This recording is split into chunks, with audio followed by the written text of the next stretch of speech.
Será que você está olhando para o lugar certo? Terceira e última parte. Comentário de Mari Persona. E Abraão levantou efetivamente os olhos. E Abraão creu em Deus, e isso lhe foi dado como justiça, lhe foi depositado em conta como justiça, reputado como justiça. Tem uma outra passagem na Bíblia onde Abraão também precisa levantar os olhos para enxergar. Porque pense assim, se nós levantarmos os olhos, o que pode vir sobre nós da parte de Deus? Juízo.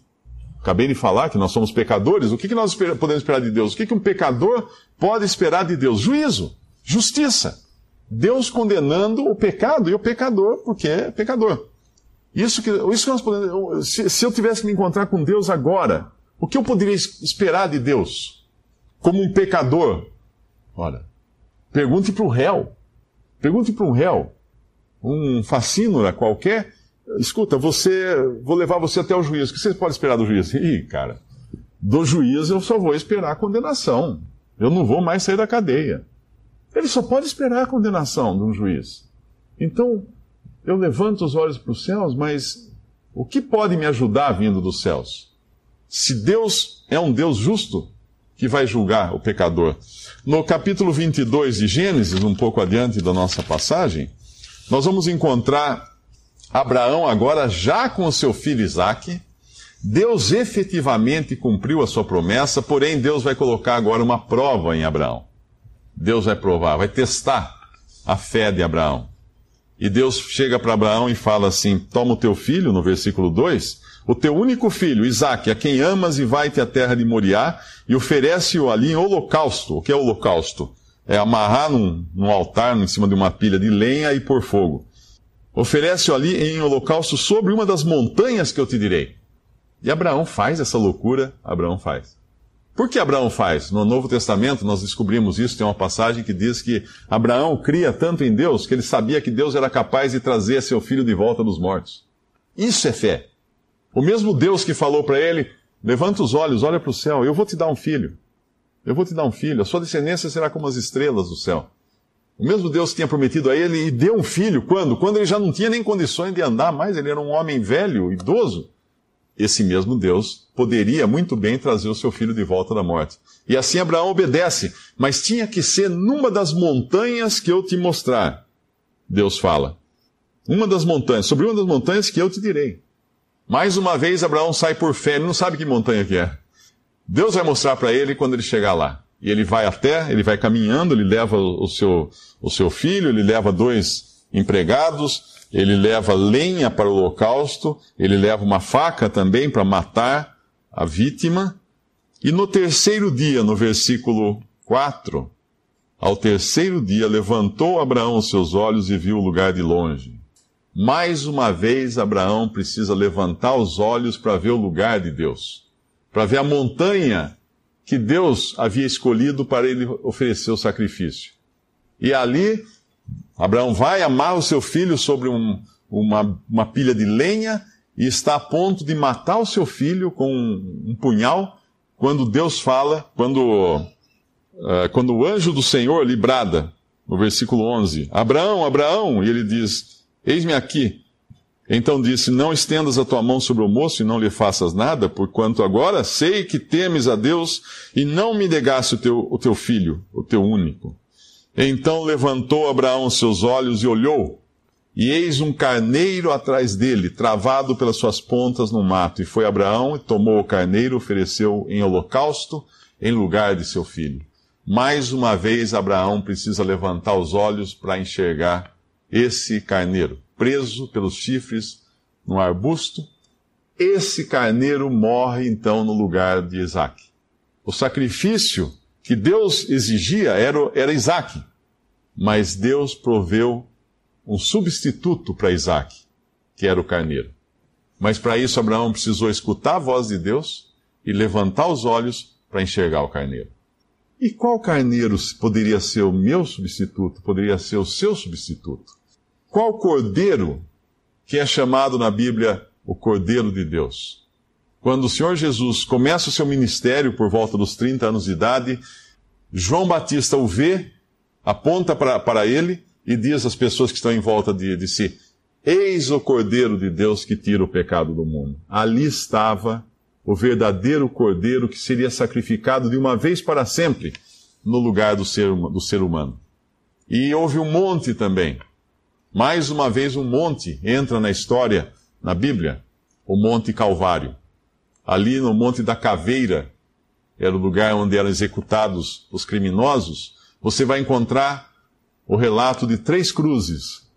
Uma delas está Jesus, o Salvador, morrendo na cruz, preso ali, pregado ali, julgado pelos homens, colocado, condenado à morte, porém, num determinado momento daquela cena terrível, já de muita dor, de muito sofrimento, nós lemos nos evangelhos que houve trevas por toda a terra.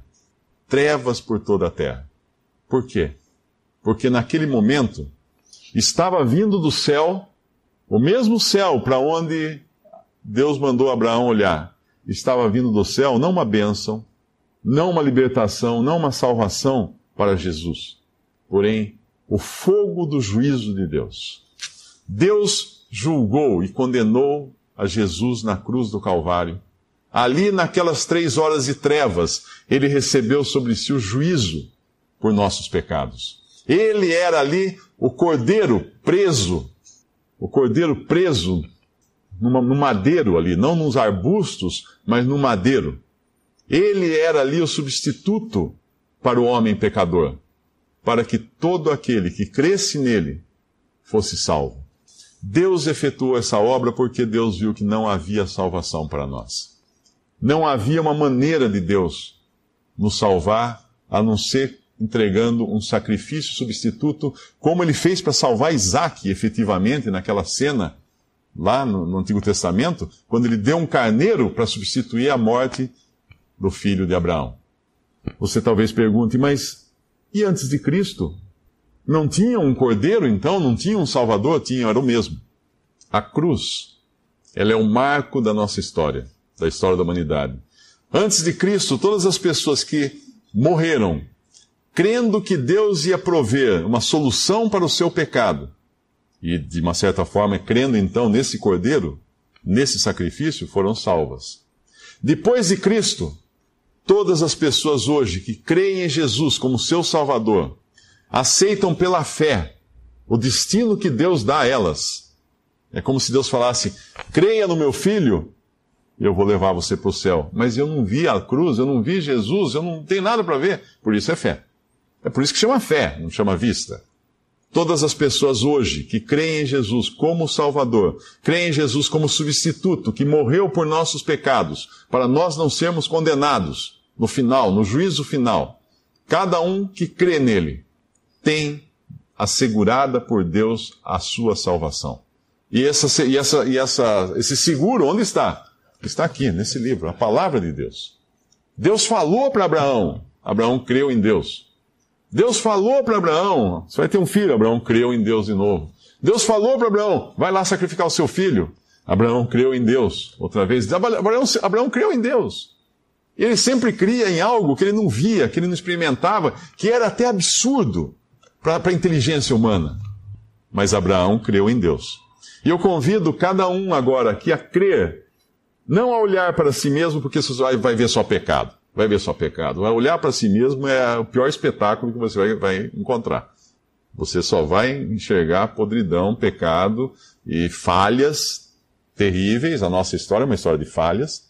Não olhar para si mesmo, não olhar para o seu redor, para as pessoas, para as religiões, para imagens, para pastores, padres, gurus, seja lá o que for, mas olhar para os céus. Olhar para os céus. Tem um Salmo 21 que fala assim, elevo meus olhos para os montes. De onde virá o meu socorro? Meu socorro vem de Deus. 121, o Salmo 121. Elevo meus olhos, podemos até abrir para a gente terminar com esse salmo, que é um salmo muito bonito. O Salmo 121 diz assim, elevo os meus olhos para os montes, de onde me virá o socorro? O meu socorro vem do Senhor, que fez o céu e a terra. Eleve os seus olhos para o céu e eleve os seus olhos para o monte onde foi sacrificado o Filho de Deus. O meu socorro vem do Senhor, que fez o céu e a terra. Não deixará vacilar o teu pé, aquele que te guarda não tosquenejará. Eis que não tosquenejará, nem dormirá o guarda de Israel. O Senhor é quem te guarda. O Senhor é a tua sombra à tua direita. O sol não te molestará de dia, nem a lua de noite. O Senhor te guardará de todo mal. Ele guardará a tua alma. O Senhor guardará a tua entrada e a tua saída desde agora e para sempre. Onde você tem colocado a sua confiança? Guardará, guardará, guardará, guardará. É o que te guarda. O Senhor, o Senhor, o Senhor, o Senhor. Não tem outro aqui. Esse é o seu recurso. E hoje você pode levantar os seus olhos para o céu sem medo de receber o juízo, desde que você creia naquele que morreu sobre o Monte Calvário.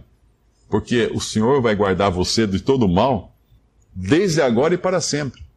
Eu me lembro daquela passagem do Antigo Testamento, quando havia uma família na terra, a terra toda corrompida pelo pecado, não havia nada que se aproveitava mais na terra. Deus escolheu uma família, a família de Noé. Noé e a sua família, para salvar essa família. E Deus manteve essa família impermeável aos pecados e aos erros e às coisas terríveis que os homens estavam praticando, até que ele terminasse de construir uma arca, que era o meio de salvação. Aí Deus colocou essa família entrou na arca, Deus fechou a porta da arca pelo lado de fora, Deus fechou a porta da arca, e aí Deus literalmente impermeabilizou aquela família contra o juízo que caiu sobre todo mundo. Todos foram condenados.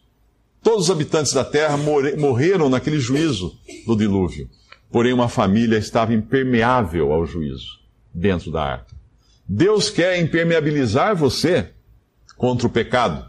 E Deus quer impermeabilizar você contra o juízo que virá. E virá. Não tem jeito. Como eu falei, nós temos data de validade, nós vamos nos encontrar com Deus e depois virá o dia do juízo, caso você não tenha ainda resolvido a sua situação, crendo em Cristo como seu Salvador. Abraão creu em Deus, e isso lhe foi imputado, foi colocado em sua conta como justiça.